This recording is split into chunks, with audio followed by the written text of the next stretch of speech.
പിടിച്ചു നിൽക്കാൻ കഴിഞ്ഞില്ലെങ്കിൽ പിളരും. കേരള കോൺഗ്രസുകൾക്ക് തെരഞ്ഞെടുപ്പ് ഫലം നിർണായകം. നല്ല മുന്നേറ്റം നടത്തണം, ഇല്ലെങ്കിൽ പിടിച്ചു നിൽക്കാനെങ്കിലും കഴിയണം. തെരഞ്ഞെടുപ്പ് ഫലത്തിൽ കേരള കോൺഗ്രസുകാർ ആഗ്രഹിക്കുന്നതും പ്രതീക്ഷിക്കുന്നതും ഇതാണ്.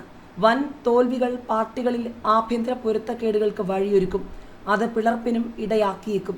കേരള കോൺഗ്രസ് എമ്മിന് മത്സരിച്ച 12 സീറ്റിൽ കയ്യിലുള്ള 5 നിലനിർത്താനായാൽ മാത്രം പോരാ.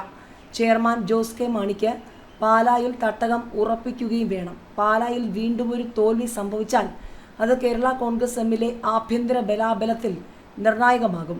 പാർട്ടി തീരുമാനിക്കും മുൻപേ പാലായിലെ സ്ഥാനാർത്ഥി ജോസ് ആയിരിക്കുമെന്ന് പ്രഖ്യാപിച്ച മന്ത്രി റോഷി അഗസ്റ്റിൻ്റെ നടപടി ജോസിനെ സ്നേഹിക്കുന്നവർക്ക് അമർഷമുണ്ടാക്കിയിരുന്നു. ജോസ് പക്ഷേ റോഷിയോട് മൃദു സമീപനമാണ് സ്വീകരിച്ചത്. അതൊരു കലഹ സാധ്യത ഒഴിവാക്കുകയും ചെയ്തു. പാർട്ടിയിലെ ശാക്തിക തുലനാവസ്ഥ നിലനിർത്താൻ 2 പേരും ജയിക്കണം. എന്നാൽ 2 പേരും കടുത്ത മത്സരമാണ് നേരിട്ടത്. നിലവിലെ സാഹചര്യത്തിൽ അവരുടെ ഉറപ്പുള്ള സീറ്റ് കാഞ്ഞിരപ്പള്ളി മാത്രമാണ്.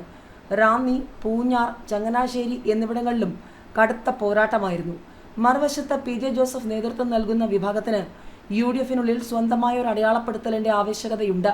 പഴയ 10ൽ നിന്ന് കോൺഗ്രസ് 2 മടക്കി വാങ്ങിയത് അത്രയൊക്കെ മതി എന്ന ധ്വനി നൽകിയാണ്. കിട്ടിയ 8ൽ 7 വരെ ജയിക്കാമെന്നാണ് പാർട്ടിയുടെ കണക്ക്. കൈവശമുള്ള 2ൽ നിന്നും എത്ര കൂടുതൽ വന്നാലും അവർക്ക് നേട്ടമാണ്. എന്നാൽ വിജയം തൊടുപുഴയും കടുത്തുരുത്തി മാത്രമായി പരിമിതപ്പെട്ടാൽ മുന്നണിയിലെ വിഹിതം കുറയും. പാർട്ടിയുടെ അമരത്തേക്ക് കടന്നു വരുന്ന അപ്പു ജോൺ ജോസഫിനും ഫലം പ്രധാനമാണ്. ഗണേഷ് കുമാറിനും അനൂപ് ജേക്കബിനും വിജയം സ്വന്തം പാർട്ടിയുടെ നിലനിൽപ്പിന് അനിവാര്യം. 2021 തെരഞ്ഞെടുപ്പിൽ കേരള കോൺഗ്രസ് എം 6.84 ലക്ഷം വോട്ടാണ് നേടിയത്. കേരള കോൺഗ്രസ് 5.54 ലക്ഷം വോട്ടും. ഇടതുമുന്നണിക്ക് ഐക്യമുന്നണിയേക്കാൾ 12 ലക്ഷം വോട്ടായിരുന്നു കൂടുതൽ.